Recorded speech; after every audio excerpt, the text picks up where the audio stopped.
I just feel like I've been around the block, ripping up fantasy stock, working around the clock. Look at the view from the top. Researching rookies a lot? No, I just be listening to pods. Yeah, one in particular, I'm just a messenger. Let me just pass on the rock. Browning, brunning, pruning, pronouncing ain't what he's doing. What he's doing is not losing, but infusing you with new things. And there's Dennis the Bennett, yeah. The man is a menace, yeah. Building a dynasty, some of the finest things. Promise you won't regret it.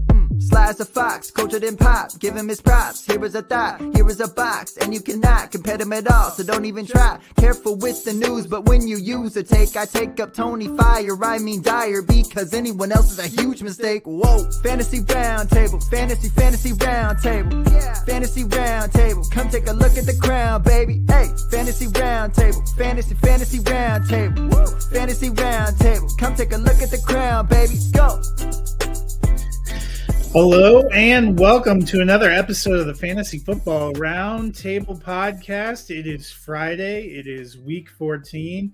We had yet another epic comeback last night. So plenty of fun things to talk about. I'm joined right now by Dennis. Matt will be along shortly. But Dennis, how has your week been? The week has been a grind. It's the holiday season. The days are short. Work is a slog. On the plus side, I got to host my first Dynasty Nerd show on BSN last night. So I filled, Garrett was out of town, rocked it for 2 hours. Matt came on with me, Swagzilla, Zero G, Jason Barnes, Gator J. We talked we talked Heisman Trophy with Matt. We talked 2022 rookies and Anthony Richardson with Gator, and we talked trades with Swags. So that was cool. I really enjoyed it. I critiqued myself pretty hard, so I probably gave myself like a C, but people seem to think it went okay. So that was exciting for me. I really enjoyed it. It was weird being on the other side of the microphone from Matt. You and him usually handle that role. I'm just usually here for unwitty quips and whatnot, but no, it was cool. And my son got into college this week, we found out. So that's a phenomenal thing.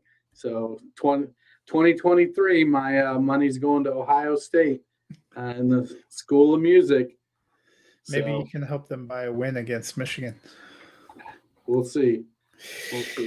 You do have a point, though. It is weird the first time you kind of go from just sitting there waiting for them to call your name so you can give your wisdom to having to remember and, try to make it a nice flow.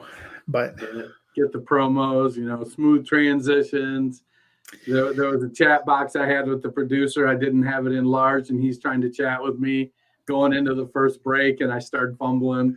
Like, what the heck's going on here? And then he gets the break going, and he's in my ear, and he's like, I'm talking in the chat. And I'm like, oh, dang. And I'm like, oh, that's why I can't see it. My favorite thing when I was in college, so I was a broadcast journalism major, I interned at a TV station. And you don't really realize all the stuff that's going on and all the things that are being broadcast into an anchor's ear when they're live on the air. And one night we were doing this, like 6 o'clock news, and the producer back there, he's like, oh, watch this. And he just gets on the mic and says some like really untoward things in the earpiece of the anchor while he's going. Finally get to break, and the anchor is just like, what the are you doing? It definitely made me realize there's a lot that goes on that you just aren't aware of if a show is going well. So when it was probably early 2000s, and Tony Kornheiser and Michael Wilbon, and Pardon the Interruption was just starting, and it was a radio show. And Tony was in Washington, and Wilbon was in New York.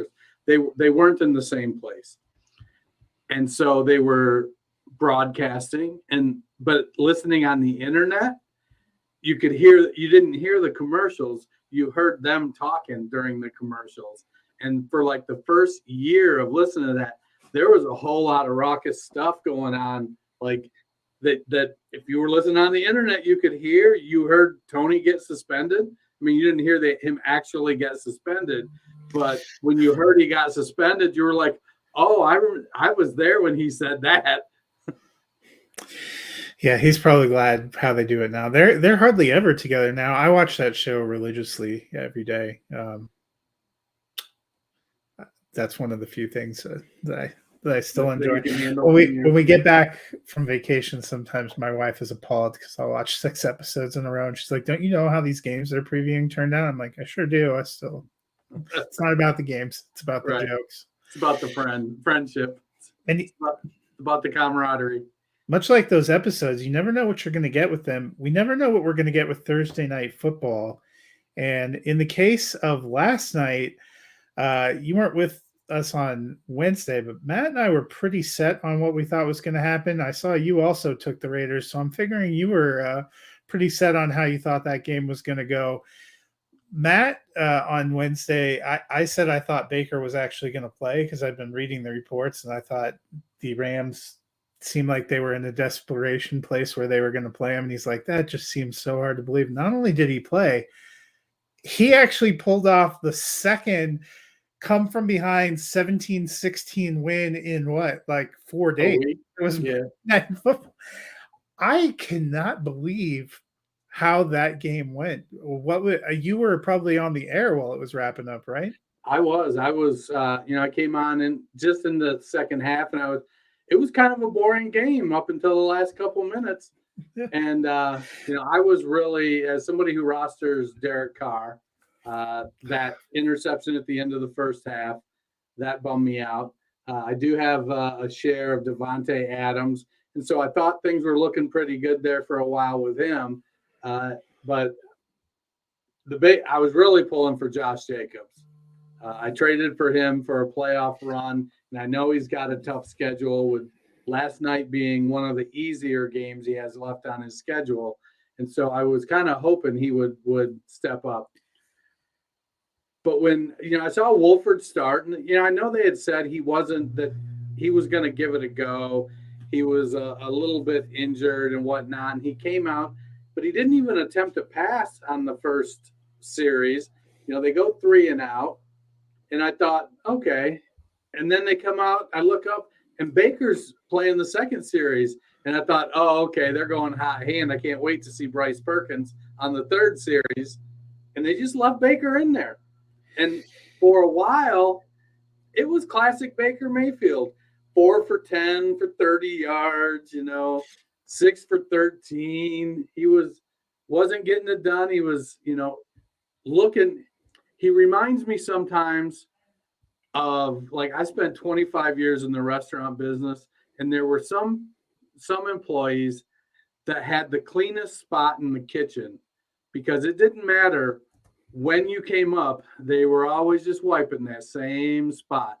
They weren't doing anything else. They would spend their whole shift just wiping that one spot, staying there, looking like they were cleaning, looking like they were working, and just wasting time. And Baker kind of plays like that. He's lots of sound and theory, but often does not deliver. But then he'll pull out a game like he did last night, and people are like, oh, and McVay came out today a little while ago and said he's going to let Baker start in the rest of the way. Well, they had pretty much. I never thought I'd see Bryce Perkins last night unless there was a series of injuries, because they pretty well said it was going to be Wolford if they thought he could play.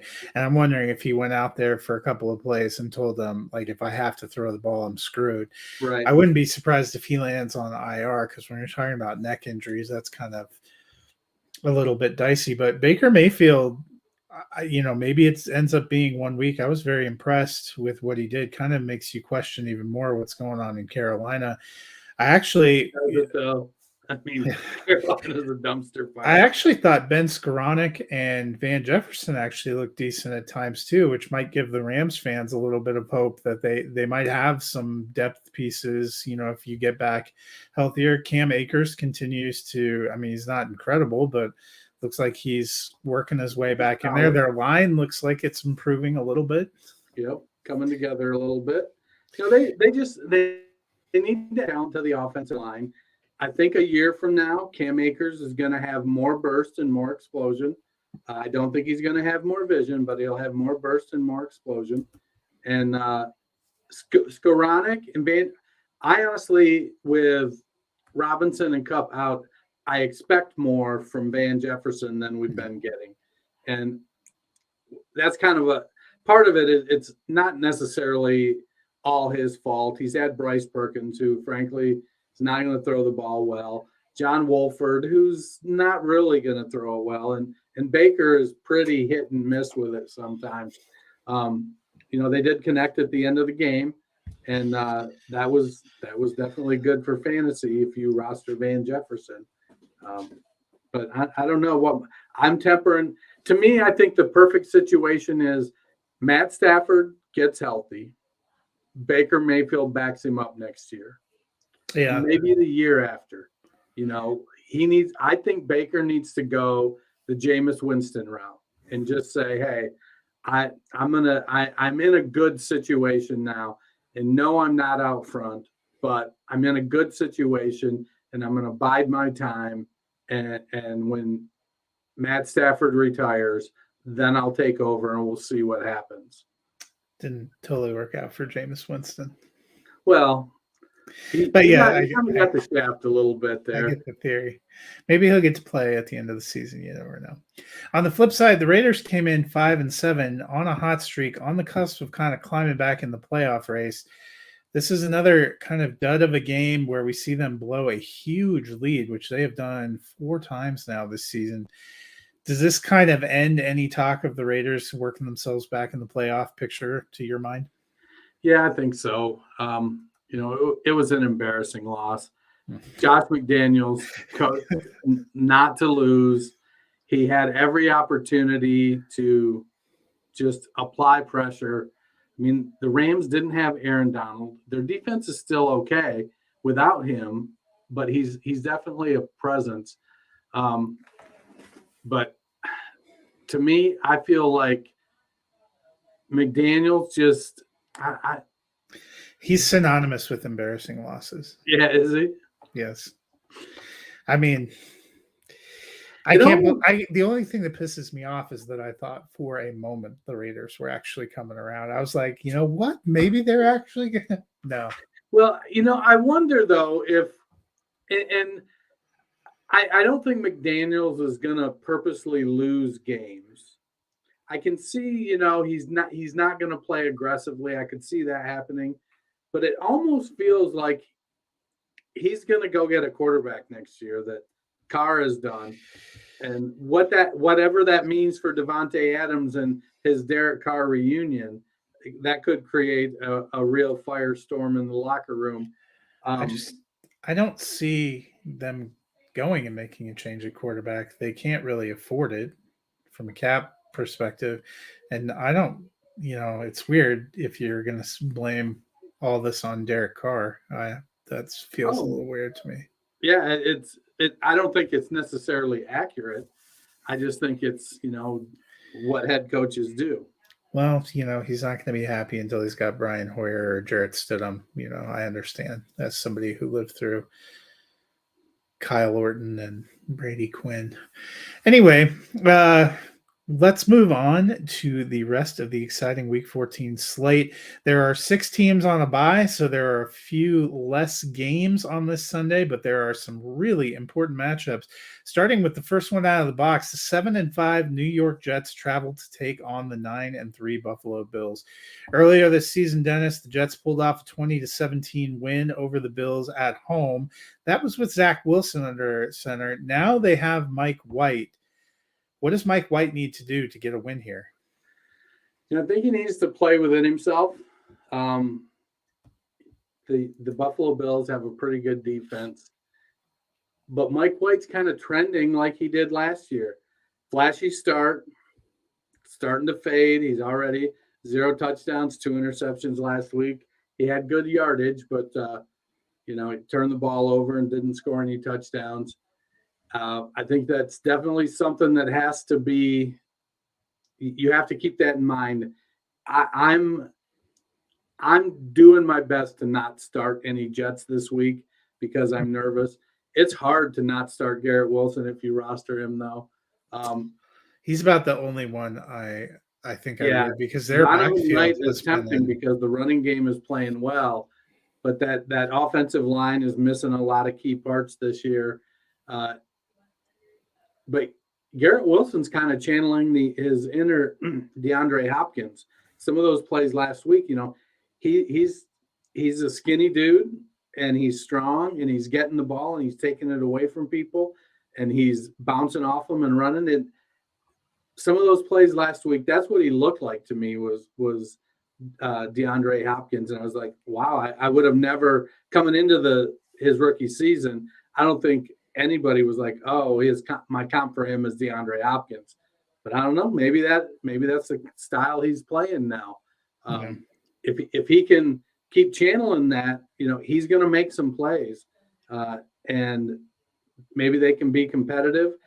I know the Jets defense is pretty good, and it could end up being a lot closer game than I initially expected. We know a lot about the Bills' offense, but let's turn to the defense for a minute. Tre'Davious White is back. Their secondary getting healthier, but they got some bummer news this week. Von Miller went from I'm going to rest for 10 days and I'll be back to play the Jets to going to IR to having season-ending ACL surgery. What does that do to the Bills' defense going forward? Well, they were good before Von got there. So, yeah, he definitely brings something to the table as a pass rusher. But they're not slouches, and they've got a good defense. So, there's part of me that wants to be like, oh, it's this huge loss. And the more rational part of me is like, well, yeah, it's a huge loss in profile, but they've got good players and they were playing well before Von got there. So ultimately, I don't think if the rest of the defense stays healthy, I don't ultimately think it really matters. I think they're still going to keep playing well. Ed Oliver and is Gross Matos. No, Epinesa is in Buffalo. Jay Phillips is in Miami. They've got a young deep. Maybe is Jalen Phillips in Buffalo? No, he's in Miami. He's in Miami. They've got some other young defensive end that's been playing well, and like you said, Jordan Phillips. It might be who you're thinking of as Phillips. They have Greg Rousseau, AJ Epinesa. Greg Rousseau is who I was thinking of, young defensive end. But they've got Jordan Poyer back. They got Tre'Davious White back. So in the end, I don't know that it makes a big difference if that defense stays healthy. Yeah, my main sadness about that was for Von. I was kind of looking forward to maybe seeing him get to a third Super Bowl with a third different team, but we probably won't see that at least this year. I am still taking the Buffalo Bills. So am I. Let's just go ahead and assume Matt's taking the Jets. Okay. On to an AFC North battle. The Cleveland Browns 4-7, second game with Deshaun Watson, head to Cincinnati to battle the first place 8-4 Bengals. Dennis, last week the Browns got the victory, but it wasn't thanks to the offense. They didn't do a whole lot on the ground or through the air. Can Deshaun Watson get things going this week in Cincinnati? It's as good a week as any. I think the bigger question is, can the defense keep Cincinnati from putting up so many points that that's probably the offense is taking chances they don't necessarily need to. I think Watson is going to continue to get better. He's quickly developing a good connection with Amari Cooper. We still have Nick Chubb and we still have Donovan Peoples-Jones. I think Njoku is back. So, and the offensive line is still one of the best in the league.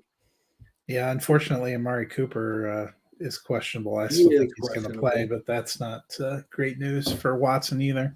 Yeah, and so I think, it's going to take a couple weeks to shake off the rust. I think he's going to be better than he was last week.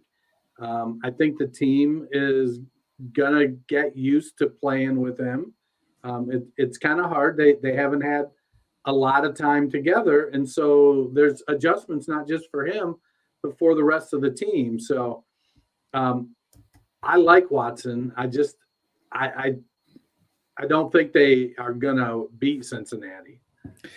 No, I think what you have to hope for if you're Cleveland is that he takes a little bit of a step forward. It'd be nice if he threw a touchdown. Right. It If he gets looked a little more comfortable. 275 yards and a touchdown. Well, he's still working his way in. I think even just getting a little over 200 and throwing a touchdown, maybe not turning it over, would be a positive. On the flip side, you mentioned the tall task for the defense in Cleveland. Hayden Hurst has been ruled out, but Joe Mixon looks like he's been cleared. He's not on the injury report anymore with that concussion. So what are you expecting from Joe Burrow and this offense? Well, I expect Joe Mixon to have a really, really good game.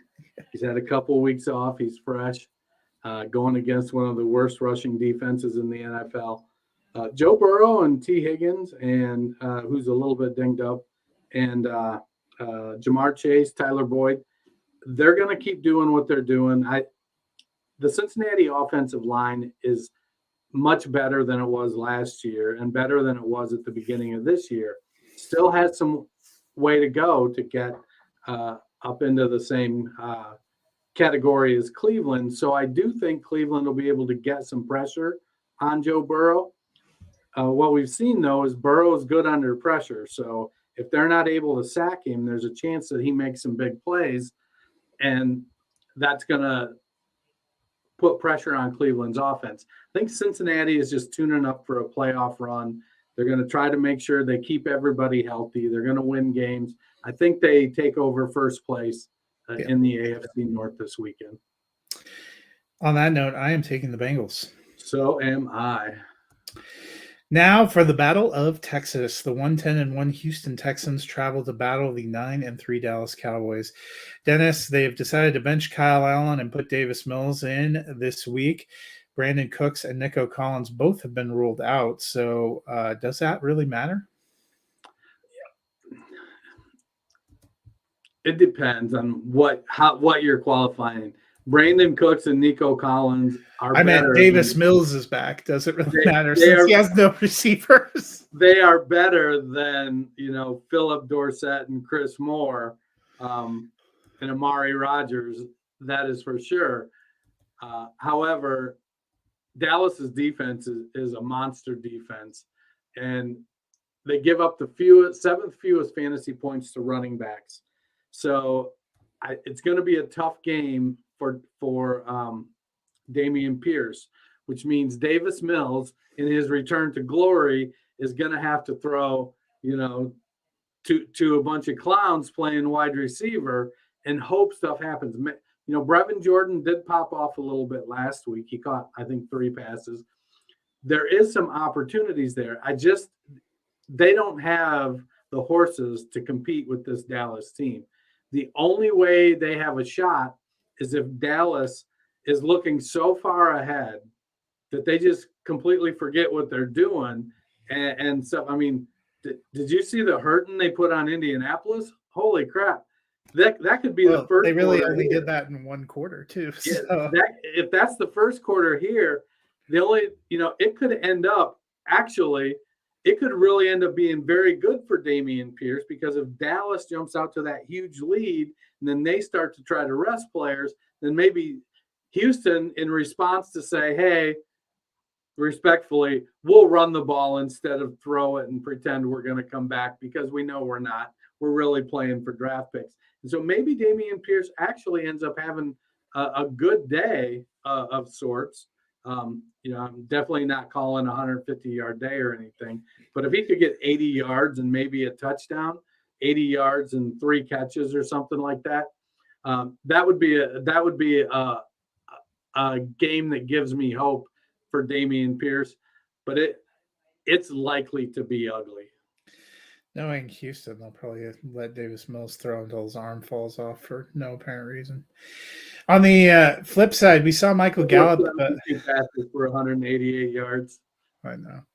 We saw Michael Gallup get kind of into the action last week, catching a couple of touchdowns. There's also an outside possibility that James Washington makes his Cowboys debut this week. What would you think?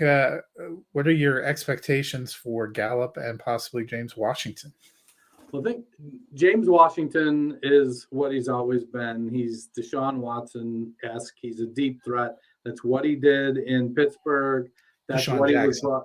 Huh? Deshaun Jackson. Yeah. Did I say Watson? Yeah. Should Hey, have. Freudian slip. But Washington he's a deep threat guy. That's what he's brought in for.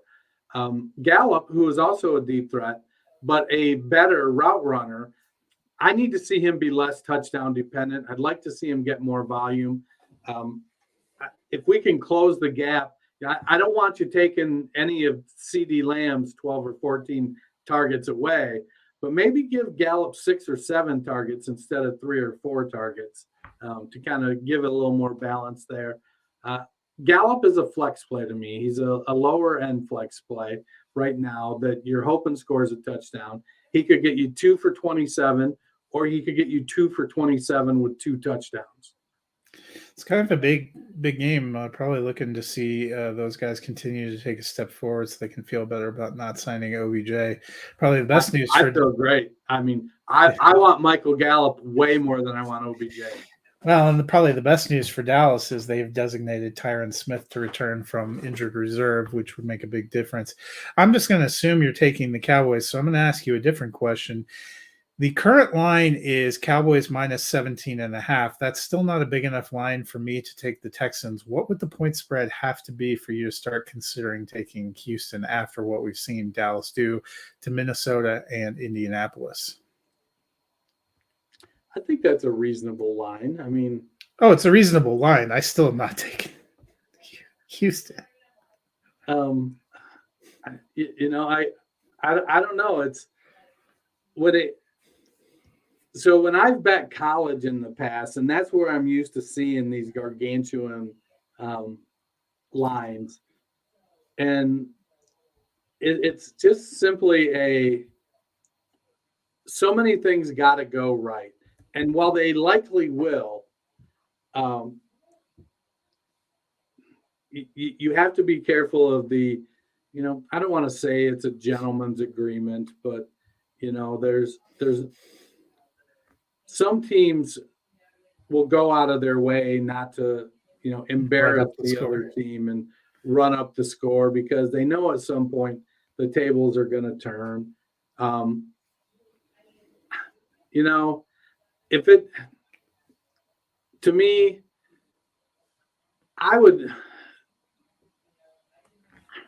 guess for me, it's if it would have gone to over 20 points, I probably would have gone, because I do picks against the spread. I probably would have gone back to Houston because I feel like I kind of agree with you. I don't think they're going to necessarily run it up, but I could see them winning by 20. Yeah, without really trying to run it up, because Houston, for as much of a garbage heap as Denver's been, they won by 10 points over the Texans. I could see, a 31-7 game. Yeah. And that covers that spread. That covers a 17-point spread. So, and that's a game that's, it isn't putting up 50 like they did on Indianapolis. On to Detroit, a battle in the NFC North that actually has playoff ramifications. So we're just assuming we all picked the Texans or the Cowboys then? That's what I said. I assumed you picked the Cowboys. Okay. That's why I asked you about the point spread. Gotcha. The Minnesota Vikings are 10-2. They head into battle the 5-7 Detroit Lions. With a win, the Vikings lock up the division, but Detroit needs a win to actually stay alive in the playoff standings. So, surprisingly, going back to point spreads, the Lions are favored at home in this game, despite the Vikings record. The Vikings 10-2, but people, including Las Vegas, still don't really believe in them. So how important is it for the Vikings to get a win here? Do they not believe in them? Or they're like, look, I know these suckers are going to bet Detroit. Let's put Detroit in there. For me, I don't believe in them. I think there are a lot of people that don't believe they're as good as their record. What was the question again? How important is this win for the Vikings? Oh, I think they're at the point where all their wins are important.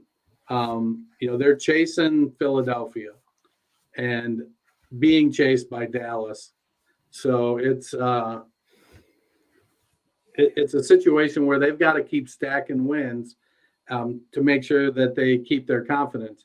Their defense has made a turnaround from last year, and their offensive line has made a turnaround from last year. They've got the best wide receiver in the game in Justin Jefferson, a very good running back in Dalvin Cook. And Detroit, while they're playing better, it's their defense still has the same people on it. And there's a lot of people who may be playing out of their minds on that defense, but I don't think they've suddenly become, really, really good players. They're still the same players, and it's just been fortunate that, the matchups have worked out the way they have, I think. So I'm almost talking myself into going Vikings over the Lions. What's the spread? Is it 3.5, 2.5? No, it's Detroit minus 0.5. Oh, so it's basically a tie. But I mean, you wouldn't expect a 10-2 team playing out of 5-7 to be underdogs at all. So. No, you wouldn't. So on the flip side, Jared Goff has been hot the last couple of weeks. He came out this week and said he feels like he's playing the best football of his career. Do you believe him? Well, I mean, he's QB 11 over the last 3 weeks. He's playing good. The team is playing good.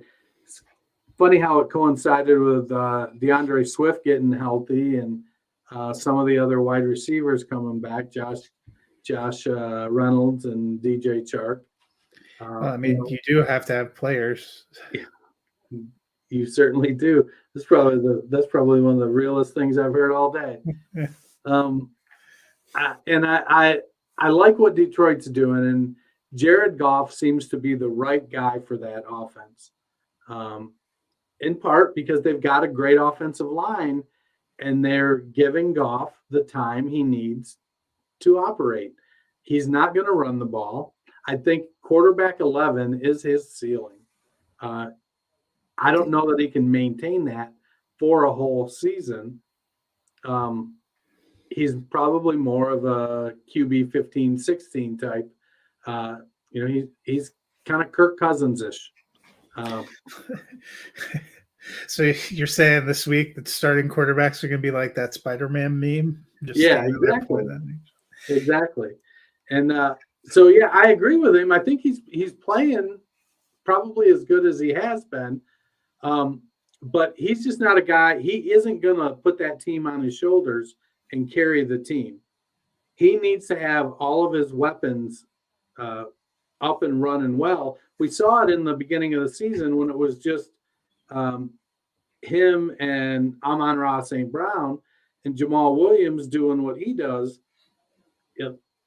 They thought they were playing so good that they took one of the best tight ends in the league and were like, we'll just trade him to a division rival because we don't expect to be going anywhere. So they're playing, I think, above their heads right now. It's not going to last. I think they're going to come back to earth a little bit. I like the addition of Jameson Williams. I think he's going to play more snaps this week and be more involved. I'd like to see DeAndre Swift keep getting 15 to 18 touches and stay healthy. And let Jared Goff be a game manager. When you have a powerful offensive weapons around a quarterback and you keep him upright, he can win you games. Yeah, and I don't know. I bought in. I'm taking the Lions. Are you? I am because of my heart. I love the Lions, and I want to see them do well, and I'm going to pick them while they seem to have a chance. On to the AFC South. It seems like it's a division matchup week. Maybe it is. I didn't totally look, but I think almost all the games are division matchups, or a lot of them are. The Jaguars 4-8 travel to battle the 7-5 Tennessee Titans. Dennis, Jaguars have struggled a little bit of late. So has Travis Etienne. What do you expect from him on Sunday? The foot makes me nervous. And I, when I read the show sheet and saw you had asked about him, my first reaction is it feels like in 10 years, we're going to talk about Travis Etienne and lost potential. It seems like he may have an okay career, but he's going to be in and out of the lineup because of these nagging foot injuries. And it's going to cut short seasons. It's going to cut short his overall career just because, he plays a sport where you need to have healthy feet. Hey, man. What's up? And his feet need to, they're not holding up well. So I like the talent. He's got the talent to be an RB1. The team, I don't think, is necessarily there when it comes to O-line and to be able to support him and Trevor Lawrence. They've got some things they need to work on. But I don't know. I think against the Titans, if he puts up 80 yards and 5 catches, I'm going to call it a win. Yeah, I mean, that would be a win. We haven't gotten a lot out of Travis Etienne lately. Matt has jumped in and joined us. How are you doing? I'm all right. Ready Surviving? Pretty much, yeah. I make you stay up too late last night. No, I actually stayed up and watched that first hour. I guess I can't say most, half of the show. I did go to bed at about 10 o'clock my time. I would say it's a little bit late for old Matty B now. Well, it's a little bit late when you get up at 3 a.m. Yeah. You should have just stayed up like you were in college. No, I can't. I can't survive those. I mean, I only get I don't even know, what is that? Was that like 5 hours of sleep? And I feel extremely tired most of those days. So, well, we figured you heard the name Travis Etienne, and it was your sign to finally jump back. Yeah, in. I was waiting. I've been here really since probably the Texans Cowboys breakdown. I was like, nah, we're waiting until Travis Etienne gets on the board. Yeah, I kind of agree with what Dennis has said there, and we'll see. How good is Tennessee against their run? Are they really a good matchup? I'm trying to think of where their defense. How good is Tennessee at anything? I'm not the right person to ask. Tennessee gives up the 13th most fantasy points to running backs. So I want to see what he does against that defense. It's not bad, obviously. He has not been great, and I think some of that comes down to some of the concerns I've had about him since he came out with some of his vision and everything. But he's going to get the rock. It's going to be the guy. As you guys mentioned, if you can get 5 catches out of him, maybe he has himself a good day here. On the flip side, for Tennessee, we've seen Derrick Henry struggle and get bottled up the last couple of weeks. Matt, how important is it for the Titans that he gets going?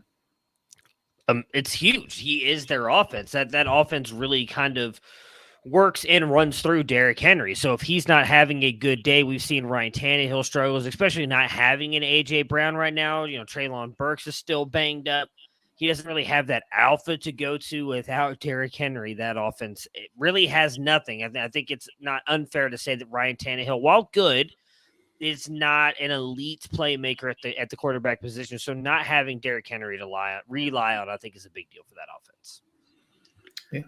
With Burks being out with a concussion, really the I guess juice in the passing game comes from Chiggy Okonkwo at the tight end position, because he's the mismatch guy, because he's more athletic than the middle linebackers and bigger than the safeties. We're answering the question of why John Robinson got fired all over again. I am taking the Titans. Me too. Yes, that's my Well, we have been signing you up for every underdog. You're the only person who took the Jets. So hey, you're not. Oh man, what is that saying? I wish I could remember what it is now. They're not underdogs. They're just underappreciated champions, and that's what I'm going with. We move on to the NFC East as division rivalry week continues. The 11-1 Philadelphia Eagles at the 7-4-1 New York Giants. Dennis, what do you think of Miles Sanders this week? Well, the Giants are 10th. They give up the 10th most fantasy points to running backs and the 5th yards rush to running backs. So it's setting up to be a good game for Miles Sanders. It'll come down to does that gosh darn Jalen Hurts vulture his touchdowns? The answer to that question is always yes.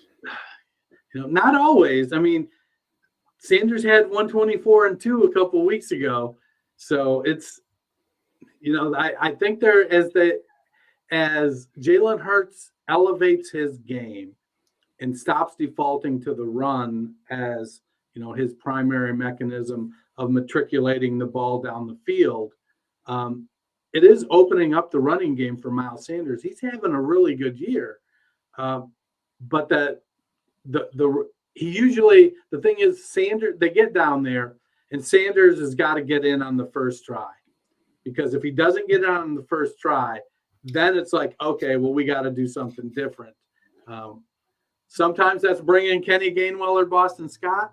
Sometimes it's run it with Jalen Hurts. Sometimes it's throw it to A.J. Brown. But it's never usually give it again to Miles Sanders. So he's got to take the one shot he gets, and he's got to convert when they get inside the 5. But the game is setting up for him to be able to have a very productive day. You're going to feel better about the ones that go to Hurts than the one that goes to Boston Scott. Yeah, those are the ones that really hurt. Yeah, it's setting up for him to have a big game. Unfortunately, you could say the ones that go to Boston Scott Hurts. It definitely, as Dennis said, hurts more when it obviously, as he mentions, go to Boston Scott. It is setting up for him to have a good day here. It's kind of been, unfortunately, the narrative around Miles Sanders the past 2 years, right? No touchdowns at all last year. While he's definitely getting touchdowns this year, those kind of getting vultured away at the goal line do kind of suck if you are a Miles Sanders manager. On the flip side, Matt, the Giants have a brutal closing stretch. They had a tie with the Commanders last week. They may not have Saquon Barkley this week. What would a loss here mean to the Giants' playoff hopes? As I don't remember what the character's name is, but as that great Mad Men character says, not great, Bob. They don't win this game here against the Eagles. They do have the Commanders, which they will still, I believe, have, well, I guess depending on how the Commanders do this weekend, possibly a 1-game lead on them. But then they get the 10-2 Vikings. The Commanders are on a bye, so. Well, they're not going anywhere, so they're definitely going to have at least the same record then if the Giants lose. That's typically, I think, how those numbers they'll work. actually drop behind the Giants because or behind the Commanders, because the Giants will be 0-2 in division, and the Commanders have a win in division. That's all right, but they'll have the same record, so I'll go with that. They will apparently fall behind the Commanders, though. But the 10-2 Vikings after that, then I think they do have a shot to beat the 4-8-1 Colts. I think that could be a game they could easily win, but then you get the Eagles again in the final week of the season. I think they've got to steal one of these games to stay in the playoff hunt. You would rather, I think, do that at home with the Giants fans rooting you on than in Lincoln Financial Field final game of the season. Wait, there's Giants fans? Oh, yes, they are. Ask Austin Nace about that. Anything to add, Dennis? Nope. I am taking the Eagles. Poor Giants. Fly, Eagles, fly. Eagles for me. On to the AFC North, another interesting divisional battle. The 8-4 Baltimore Ravens at the surging 5-7 Pittsburgh Steelers. Dennis, they won't commit to a starting quarterback, but John Harbaugh today did finally say it's looking less likely or more likely that it will be Tyler Huntley, and they downgraded Jackson to doubtful. I think we've all known it was going to be Tyler Huntley for a few days. What do you expect from Huntley against the Steelers? So Huntley is a very serviceable backup that has some upside. He plays a very similar style to Lamar Jackson, not the dynamic runner that Lamar is. And so I think what they can hope for is that he Cooper rushes this thing and just keeps him in it. It doesn't matter how good Huntley plays, though. He needs wide receivers, and they're devoid of top-tier talent at wide receiver after trading Hollywood Brown and Rashad Bateman getting injured. And so they're pulling the ghost of Demarcus Robinson out there. They're hoping, James Prochet and Devin Duvernay play over their heads, that, Isaiah likely steps up and they do the 2 tight end thing like Philadelphia used to do with him and Mark Andrews. And and that's and they're still piecing together the running game because Dobbins is out and Gus has just came back and hasn't been consistent yet. So I think you can hope for a win and try to play for a win, but ultimately I just think Baltimore doesn't have the weapons to keep going. I think they're going to play hard for Harbaugh. I think they're going to play hard for Huntley. But I just think Pittsburgh's defense is going to be there and take care of them. Yeah, I think it can be a tough game. Matt, on the flip side, I mentioned the Steelers are kind of surging right now. Pickett figuring it out. Najee Harris, running back 8 the last few weeks. What do they need to do to get the win here? Stick with what they've been doing the past couple of weeks, which is Steelers football, play good defense and use the run game. Kenny Pickett, a rookie. Baltimore, while that secondary is still not improved a ton since last year, I do think that they still can get after the quarterback a little bit, and that front 7 is very good. I think they'll be able to get after Najee and Kenny Pickett a little bit. They need to play defense against backup Tyler Huntley, keep this game close, and hope that Kenny Pickett and Najee can give you a little bit of magic late in the fourth quarter to win this game. I am actually taking the Steelers. I'm taking the Steelers too. Give me the Ravens. Oh, I never thought I'd see the day. Neither did I. We'll say it's a division battle, but it's really more like a division beating. The 9-3 Kansas City Chiefs travel to the 9-3. I wish to the 3-9 Denver Frauds. Matt, yeah, the Chiefs receivers are going against a somewhat decent secondary. Any concerns for you there from a fantasy standpoint?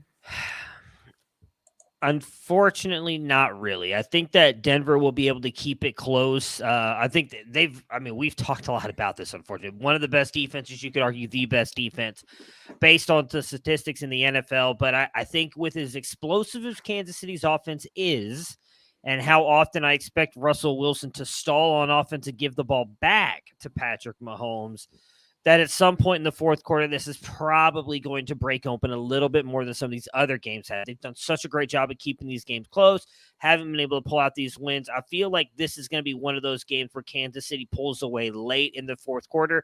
Travis Kelce's probably going to be fine most of the game. Maybe like a Juju Smith-Schuster, MVS, those guys don't have a ton of points, but I think it breaks open a little bit in the fourth quarter. I will be a good game, but I expect those guys to still be good and get their fantasy points at the end of the day. Dennis, what can you say to give me any hope that the Denver Broncos can keep this game reasonably close? There's always next year.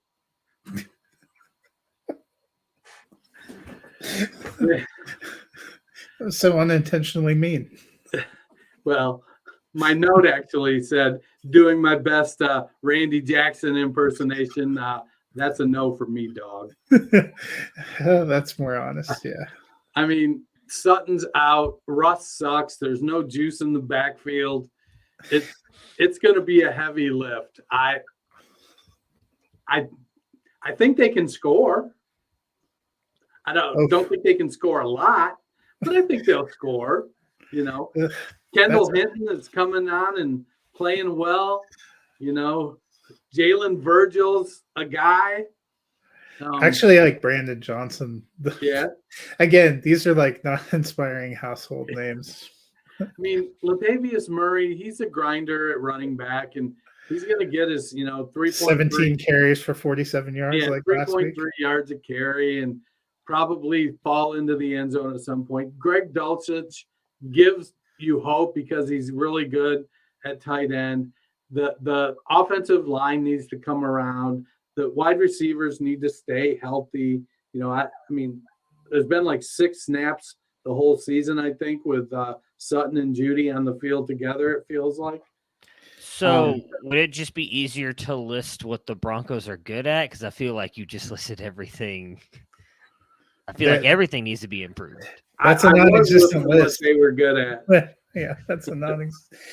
Well, you know what? I think the only surprise in this game is that this doesn't have a Cowboys-Texans like point spread. Only 8.5 points for the Chiefs. I don't know who they pissed off in Las Vegas, but I am taking Kansas City. As am I. Yeah. Well, if you were taking Denver, I'd have other questions about you. On to a real game in the afternoon window, and that's the 6-6 Tampa Bay Buccaneers at the 8-4 San Francisco 49ers. Dennis, Tom Brady just had a pretty epic comeback, and now he's going to his hometown region in Northern California. What should we expect from Brady and the Buccaneers? Well, he's going to be under an awful lot of pressure from Nick Bosa and that defense. We know the trouble they've had with the interior of their offensive line. Eric Armstead seems to be getting healthy again. They've got a really, really good pass rush, and I think it's going to create a lot of problems for Brady. It seems like it is going to be a lot of short, quick passes and hope somebody can break a tackle. But against the San Francisco defense, I don't know how much tackle breaking there's going to be. Rashad White and Leonard Fournette could each get 10 targets. Wouldn't surprise me a bit. It's a big lift. Even with Brock Purdy starting at quarterback for the Niners, I am not hopeful for the Buccaneers. It feels like it's going to be there's going to be some chuck it up there and pray throws. Probably on both sides. Matt, he just mentioned Brock Purdy, Mr. Irrelevant, actually starting in a meaningful game in the NFL. What are you expecting from Brock Purdy in his first actual start? Not much. I expect Kyle Shanahan to continue to scheme this offense for him just to get the ball to his weapons as quickly as possible. I mean, he's going to have Christian McCaffrey, Elijah Mitchell, Brandon Ayuk, Deebo Samuel, George Kittle. He's surrounded by weapons in a pretty decent offensive line. And we know Kyle Shanahan is a very good offensive play caller. So I expect him to just get the ball to those guys. I actually think maybe this will be an even bigger thing for Deebo, who I know has not quite lived up to the high-end billing a lot of people thought he was going to before the season, getting that contract and everything. Maybe he gets some more rushes now as well. With we saw last year that really kind of buoyed his fantasy season. Don't think he's going to be bad, but I'm just not expecting a lot of fantasy. I think like your best bet's probably like 10 to 13 points. I think he's just going to do a lot of distributing, and I think they're going to lean heavily on Elijah Mitchell and Christian McCaffrey. You know, the thing with Purdy is when he first got to college, he was fairly well regarded, but then he just never seemed to take the next step. He was fairly consistent, completed almost 70% of his passes over the course of his career, had a 81 to 33 touchdown to interception ratio. He attempted almost 1,500 passes for over 12,000 yards, but he just never took that next step. So I am kind of feeling like we might be selling him a little short, but he also feels like a guy that if this was next year and he had a year plus in the system, he might be more ready. But I don't have I'm not expecting him to come in and throw for 450 and 4 touchdowns. That's for sure. First Mr. Irrelevant ever to throw a touchdown pass in the NFL, though, which is kind of cool. Something to watch for the 49ers. Fire now. Nick Bosa, Deebo Samuel, Christian shirt. McCaffrey, and Eric Armstead are all listed as questionable with lower body injuries. Bosa did not practice with a hamstring injury. Samuel has a quadriceps strain. Christian McCaffrey has a knee injury, and Eric Armstead has a problem with his foot. I am taking the Buccaneers. I'm going Niners. Niners for me as well. Thanks for the gift of a game, guys. I need it. I need to buoy my spirits.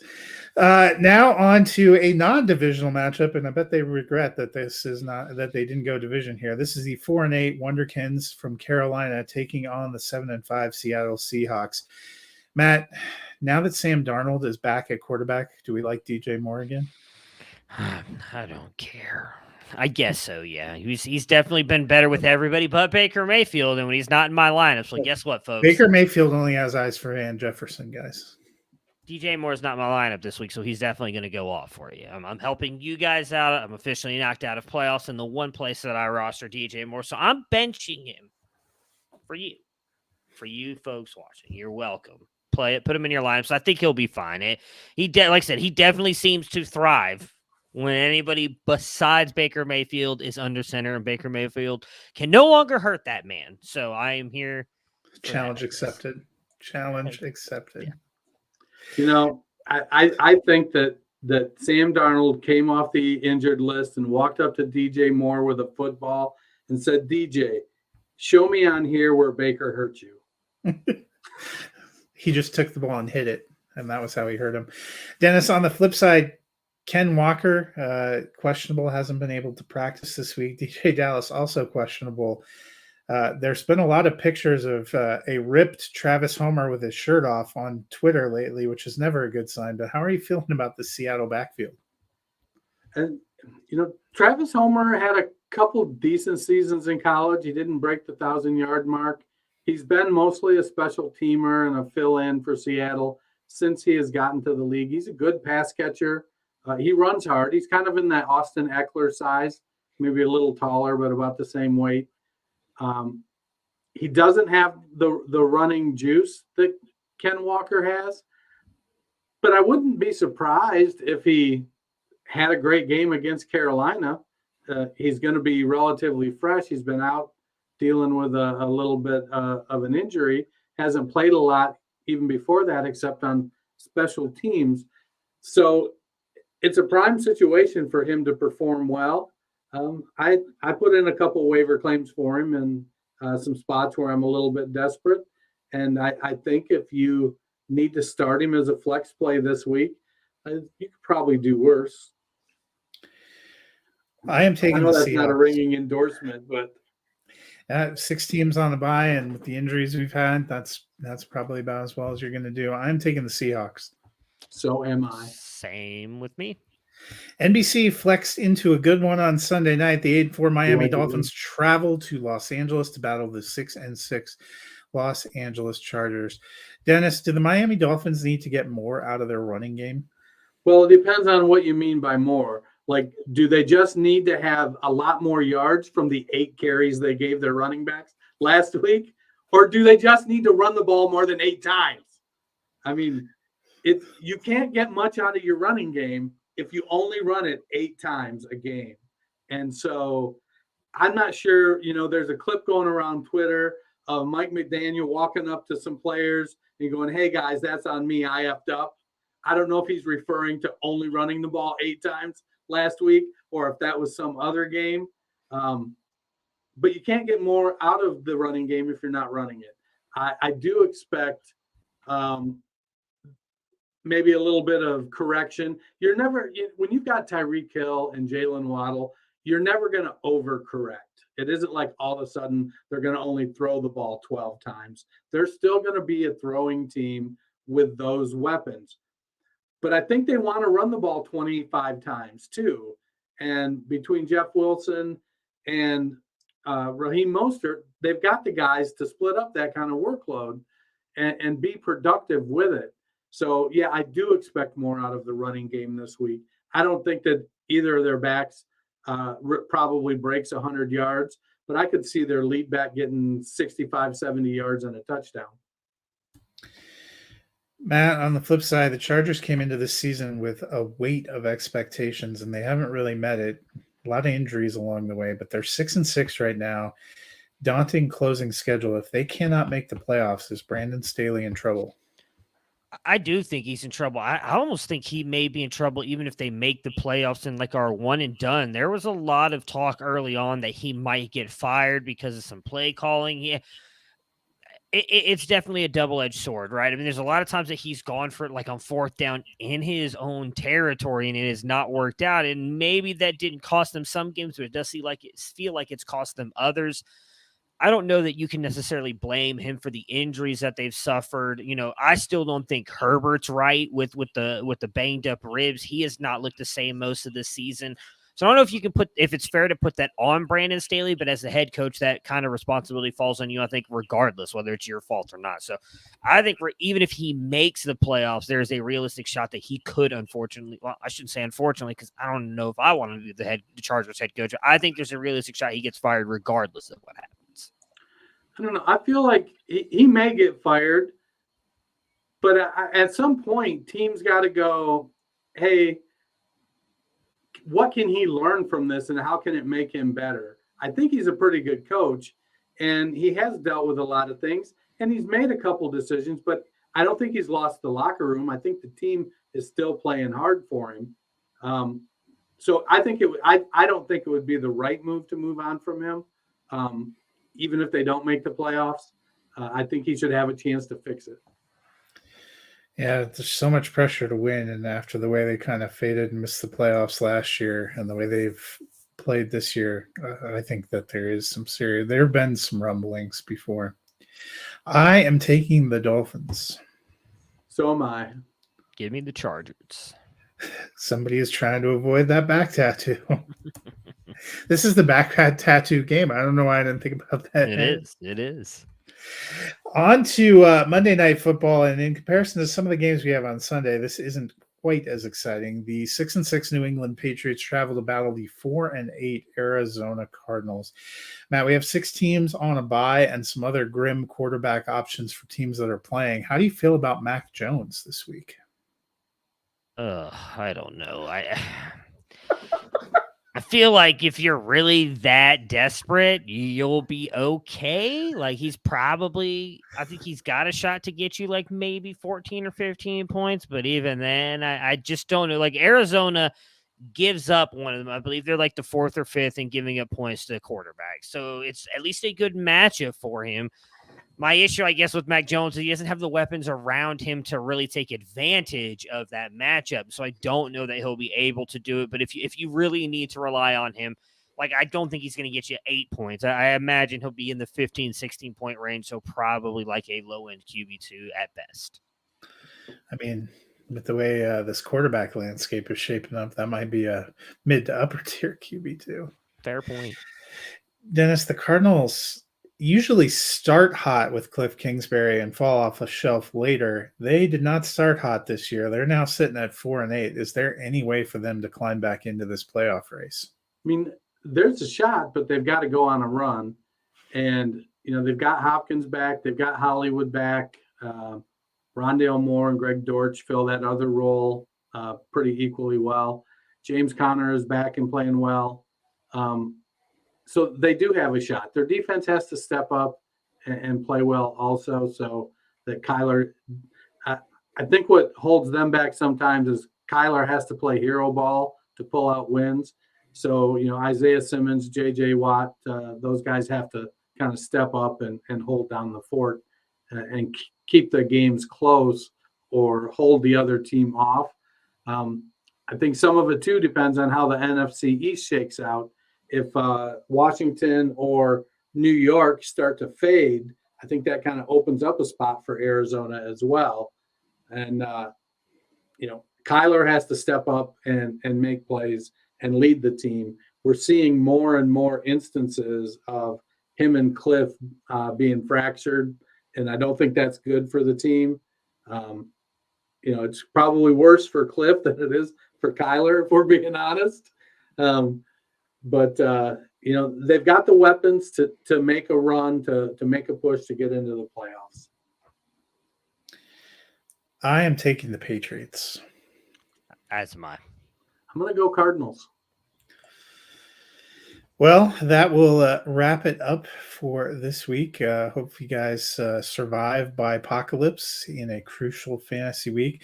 Dennis and I will be back on Monday to look at all the exciting results of this week. Let's hope we have some more games like last night where you get some unexpected fun surprises to end things.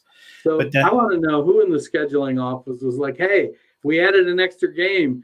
Let's stretch the bye weeks out because I hear the fantasy guys are going to do that. So we're going to put 6 teams on bye during the last game of the fantasy regular season. We're going to F them bad.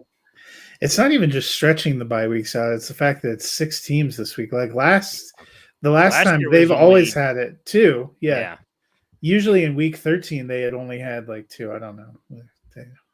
Dennis, if the people are on their couch crying, looking at the teams and all the players they're missing, what can they do to fill that hole in their lives? They need to rate, review, help us out, help us help you. Subscribe. We'll be there in your feed every week. rate, review. And hey, on a great note, we got the official notification from Ohio State University. My son has been accepted to both the School of Music and the university proper. Congratulations. I'm going to have to start doing a lot more podcasts because I got to pay for college.